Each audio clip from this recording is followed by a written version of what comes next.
ശ്രീനാരായണ പരമഗുരവേ നമഃ. സുപ്രഭാതം.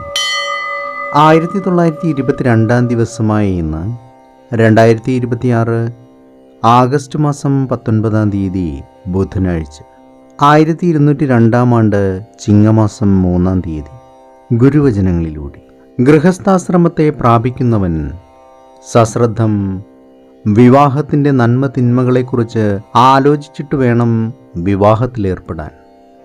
ശ്രീനാരായണ ഗുരുദേവൻ.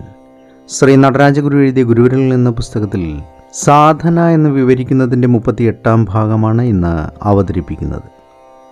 അത്തരത്തിലുള്ള ഒരു പ്രശ്നമാണ് ആത്മാവിൻ്റെ സ്വരൂപവും സ്വഭാവവും സംബന്ധിച്ചിട്ടുള്ളത്. എത്രയോ ദശാബ്ദങ്ങളായി വേദാന്ത ഗ്രന്ഥങ്ങളിൽ ജീവാത്മാവിനെയും പരമാത്മാവിനെയും അവ്യക്തമായി വിവരിച്ചു പോരുന്നുണ്ട്. ബുദ്ധമതക്കാർ അനാത്മവാദികളാണ്. പാശ്ചാത്യ ലോകത്തെ ദൈവശാസ്ത്രത്തിലാണെങ്കിൽ ജീവൻ്റെ നാനാത്വം, സാമാന്യം, വിശേഷം, ദൈവത്തിൻ്റെ തൃത്വം, ദൈവദൂതന്മാർ, മാലാഖമാർ എന്നിങ്ങനെയുള്ള സങ്കല്പങ്ങളെ ചൊല്ലി നടന്നിട്ടുള്ള പോരിന് കണക്കില്ല.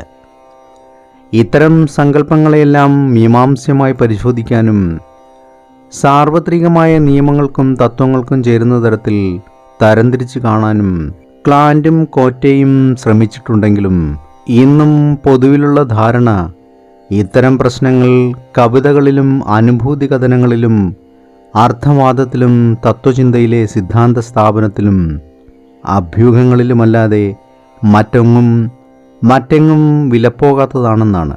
പരീക്ഷണശാലയിലെ നിരീക്ഷണത്തിന് ആത്മാവ് ഒരിക്കലും വിധേയമായിട്ടില്ല.